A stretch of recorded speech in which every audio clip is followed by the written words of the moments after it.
នឹងហើយបងប្អូនជាស្ត្រីមេផ្ទះផងនៅផ្ទះត្រូវធ្វើការសពគ្រប់បងប្អូនការងារធ្ងន់ស្រាលអីខ្លួនឯងធ្វើបានគ្រប់យ៉ាងមកបើប្តីអត់នៅគាត់ទៅធ្វើការឆ្ងាយអញ្ចឹងហើយអ្វីយើងអាចធ្វើបានយើងត្រូវធ្វើអញ្ចឹងបងប្អូនណា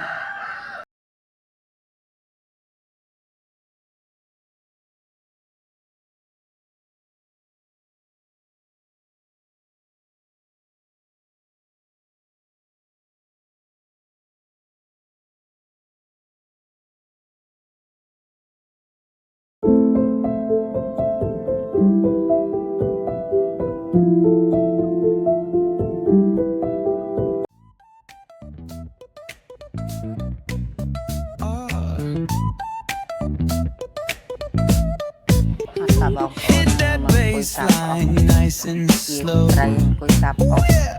box singing, let the rhythm flow. Palm trees swaying, do you feel that breeze? Rolling down the boulevard, feeling that.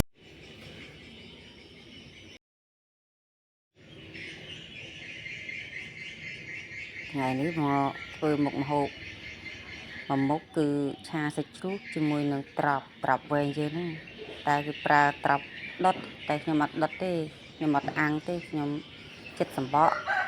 ជ្រៀកវាឆាយកតែម្ដង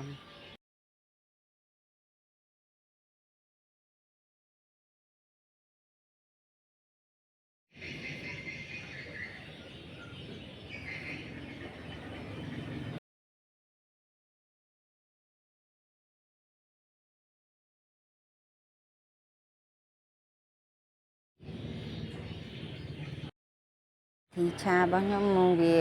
ដូចតែគេដូចតែឯងចឹងបងប្អូនតែសាច់ជ្រូកខ្ញុំប្រើហាន់ហើយខ្ញុំចិញ្ច្រាំហើយបានខ្ញុំដាក់ប្រេងសណ្ដែកតិចឆាសាច់ជ្រូកនៅរាងក្រៀមតិចល្អហើយបានទៅខ្ញុំដាក់ខ្ទឹមអំពងខុសគេបងបើគេគ្រប់គ្នាគេប្រហែលជាដាក់ប្រេងសណ្ដែកហើយគេដាក់ខ្ទឹមអំពងហើយបានដាក់សាច់ចូលតែខ្ញុំប្រើសាច់អាលីងឲ្យរាងក្រៀមល្អសិនបានទៅខ្ញុំដាក់ខ្ទឹមចូលខុសគ្នាត្រង់ហ្នឹងតិចបងប្អូន